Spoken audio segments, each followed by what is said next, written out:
નમસ્કાર મિત્રો, સ્વાગત છે તમારું આપણી આ યુટ્યુબ ચેનલમાં જેનું નામ છે ગુજરાતી જીકેની જમાવટ.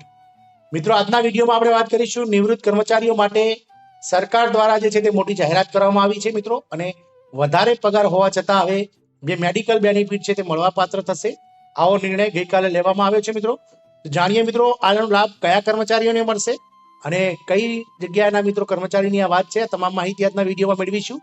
તો વિડીયોના અંત સુધી આપ બન્યા રહેશો, અને જો અમારી ચેનલમાં નવા હોય તો અમારી ચેનલને સબસ્ક્રાઇબ કરી લેજો. સાથે જ મિત્રો બેલ આઇકોનને દબાવી ઓલ નોટિફિકેશન ઓન કરજો, જેથી કરીને અમારી ચેનલ પર મૂકવામાં આવતા વિવિધ ભરતીના નોટિફિકેશન, વિવિધ ભરતીઓના પરિણામ, જનરલ નોલેજને લગતા વિડીયોઝ અને મિત્રો સરકારી કર્મચારી, પેન્શનર્સ અને યોજનાઓને લગતા વિવિધ આવા પરિપત્રો સરળતાથી તમને અમારી ચેનલના માધ્યમથી ઉપલબ્ધ થઈ જાય. તો મિત્રો, નિવૃત્ત કર્મચારીઓ માટે ખુશીના સમાચાર છે, અને નિવૃત્ત કર્મચારીઓ માટે ઈએસઆઈસી ની મોટી જાહેરાત કરવામાં આવી છે મિત્રો. વધારે પગાર છતાં મળશે મેડિકલ બેનિફિટ. શ્રમ મંત્રાલયે જણાવ્યું હતું કે કેન્દ્રીય મંત્રી ભૂપેન્દ્ર યાદવની અધ્યક્ષતામાં ઈએસઆઈસી ની 193મી બેઠક દરમિયાન આ નિર્ણય લેવામાં આવ્યો છે. કર્મચારી રાજ્ય વીમા નિગમ એટલે કે એમ્પ્લોય સ્ટેટ ઇન્સ્યોરન્સ કોર્પોરેશને નિવૃત્ત કર્મચારીઓ માટે મોટી જાહેરાતો કરી છે. હવેથી ઊંચા પગારના કારણે ઈએસઆઈસી ની યોજનામાંથી બહાર થઈ ચૂકેલા નિવૃત્ત કર્મચારીઓને પણ મેડિકલ બેનિફિટ આપવાના પ્રસ્તાવને મંજૂરી આપી દેવામાં આવી છે.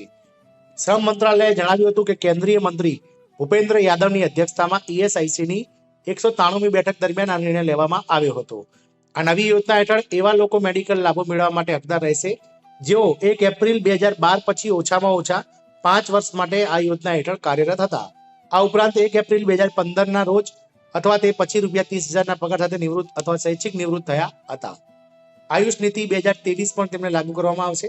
આ બેઠકમાં ઈએસઆઈસી હેઠળ આવરી લેવામાં આવેલા લોકોના માનસિક અને શારીરિક કલ્યાણ માટે આયુષ 2023 નીતિ લાવવાનો પણ નિર્ણય લેવામાં આવ્યો હતો.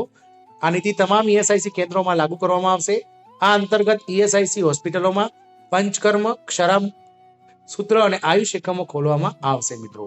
આમ મિત્રો, જે લોકોને જે છે તે ઈએસઆઈસીમાં વધારે પગાર હોવાથી મેડિકલ બેનિફિટ નહોતો મળતો, તેવા લોકોને પણ મિત્રો મેડિકલ બેનિફિટ સરકાર દ્વારા ઈએસઆઈસીની બેઠકમાં નિર્ણય લેવામાં આવે છે, અને તેવા વધારે પગાર ધરાવતા લોકોને પણ મેડિકલ બેનિફિટ મળશે તેવી અપેક્ષાઓ રખાઈ રહી છે. આશા રાખીશું કે આ માહિતી આપણને ગમશે. જય હિન્દ, અસ્તુ.